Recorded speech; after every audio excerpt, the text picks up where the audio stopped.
another day trip. So what's the plan today, Mama Berna? Where do we go?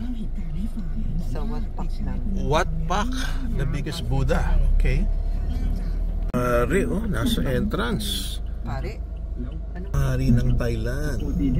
Siguro asawa niya. Ito na yung entrance. What?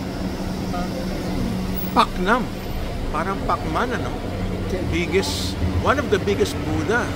May kasamang stupa, oh. Ang daming flags. Nakalagay, Berna. I'm sure may entrance fee ito. Hindi pwedeng libre. Ganda naman ang mga design, no?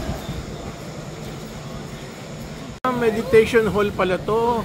Problema, tatanggal ka pa ng sapatos. Ay, hindi na, okay na. Buddha.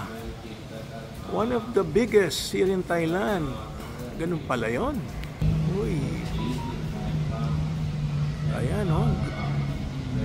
Gold, oh. Pala may kinukunan yung mama, yung pala itong Buddha kinukunan niya. Oh, ganda. Nice Buddha. Kaya yung nando sa tok-tok niya, no? Wow, look at that. Oy, smiling face.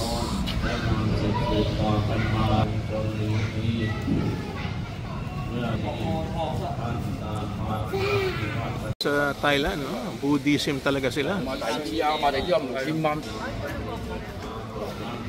Anong gusto mo? Kukunan kita kasama si Buddha? Parang hindi kaya. Puputol, ah. Oh, pero may construction, no? Hanggang ngayon, no? Ginagawa yung ano niya. Ang tagal na yung repair na yan, ah. Buddha, pero matagal lang under repair siya rito. Ayun si Berna. Repairs, oh. Lagi siyang nire-repair. Lagi siguro nasisira, ano? Ang ganda niya, oh.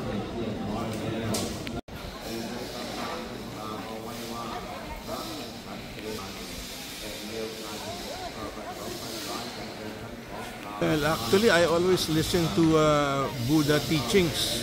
Kasi maganda mga teachings talaga ni Buddha, eh. Well, so I listen to YouTube. Mga sinasabi ni Buddha about life. Kanyang meditation area. Yun nga lang, you have to remove your shoes. Maganda sana, but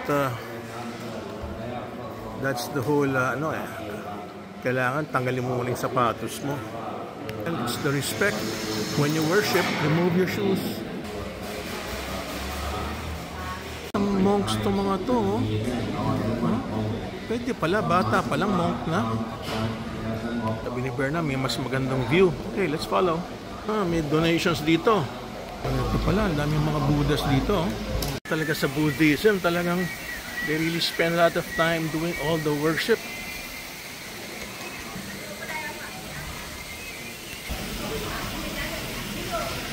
Makita ni David to, oh.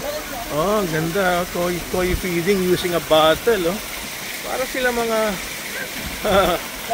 mga baby, mga koi, no? Ganda.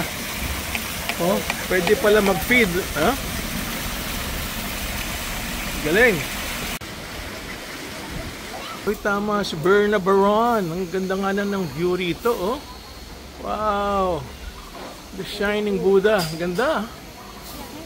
Ang galing, oh. Hindi naman siya against the light, pero ang ganda. Ang tama ng araw sa Buddha, oh.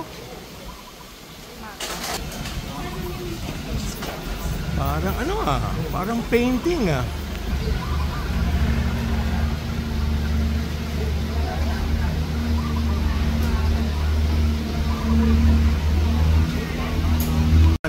Sa Thailand, oh, may mga canals, eh, oh.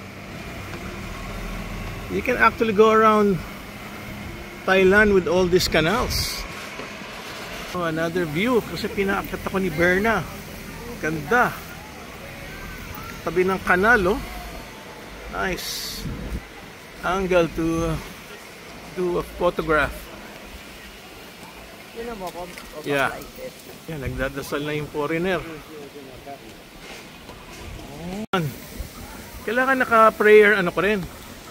Naka-prayer pose ka, Berna. Ha? Ayaw mo prayer pose? Ganyan lang? Okay. Smile. Alright. May coffee shop pala, oh. To admire the Buddha. Drinking coffee.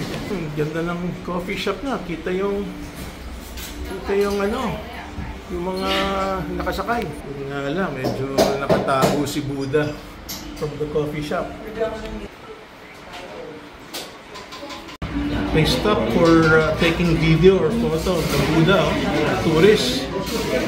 Siya is Paknam coffee, mama. Shake muna. Oh, sarap. Sarap. Papa-picture siya. Backdrop ng Buddha, oh. Oh, yan. Yan ang turista. So, sabi niya, kita yung Buddha. Going to take a look at the stupa just right beside the Buddha. Ayan ang stupa. Many tourists appreciating this location where the stupa and the Buddha is located. Nga lang, nakatalikod si Buddha on the stupa. The Buddha is facing backwards with the repairs. So those are the repairs, and this is the stupa. Berna loves going to the Buddhas, and me, I love listening to the teachings of Buddha, and I do it almost every day of my life.